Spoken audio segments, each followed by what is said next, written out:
So R.E.K.A.T knives had a very aggressive, purpose-driven design philosophy for all their knives, starting with the Hobbit warrior. And this pocket Hobbit was their attempt to take the Hobbit warrior fixed blade and turn it into a folding knife format. If you're not familiar with the Hobbit warrior, definitely go back and check out my videos on that. And I've got one on the Almar warrior that predates that.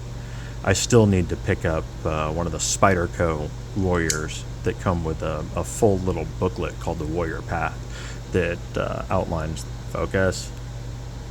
the whole story of the warrior knife design. It's a really cool read. Definitely do some Googling on that. But this pocket Hobbit, like I said, was R.E.K.A.T's take on a folding version of the Hobbit warrior. Pocket Hobbit is kind of a misnomer because it doesn't actually have a pocket clip. It was actually designed to go in this really slick belt clip setup. And it was designed to be carried upside down, and this is a right hand setup. And it was designed to be, you'd grab it, break forward, and then just give a little wrist flick and drop the blade right out into the reverse grip edge out format that this was designed to be used in. You've got these big nasty serrations. They do come to a wicked point, but they're not actually sharp by design.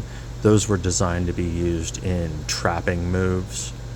And then you've got this big sweeping belly, really stout spear point there. And of course, the R.E.K.A.T rolling lock. What you've got is, get some light on here, that pin right there is notched out about halfway through. Focus. Focus. Alright, we're going to have to lock this focus for a second. Alright, there we go. You can see that pin there. You can rotate that pin, and that allows that notch in the blade to drop in. See if we can get a little closer look. Focus.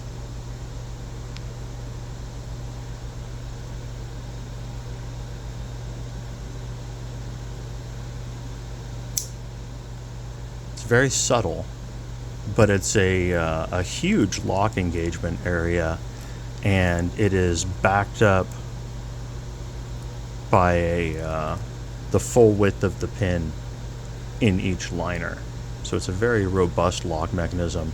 It's a very smooth lock mechanism. This lock release lever, once you get the hang of it, is pretty intuitive, but they would take this lock design and refine it. And what they do is they take the lever, make it totally internal under the scale, and instead of coming out this way, it projects down this way and interacts with a little slider in the scale. And you can just slide that back, and that releases the lock. This one also has, you can just see, there's a second focus. There's actually a detent, little leaf spring cut into this liner.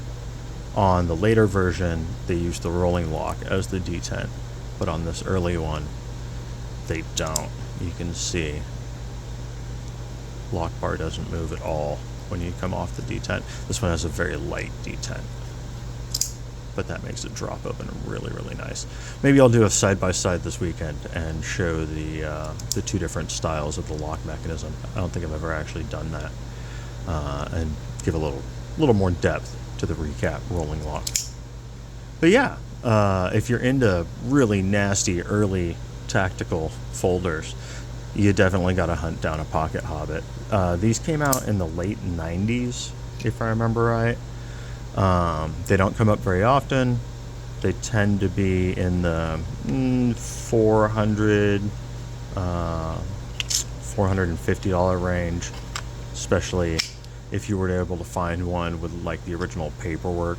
I'm not sure what kind of packaging they came in. Might have just been a baggie with some paperwork. But if you have one with the belt clip and in good condition, you're easily going to pay probably about $400 to $500 for one of these nowadays. So yeah, there you go. That is a look at a really sweet first gen R.E.K.A.T pocket Hobbit.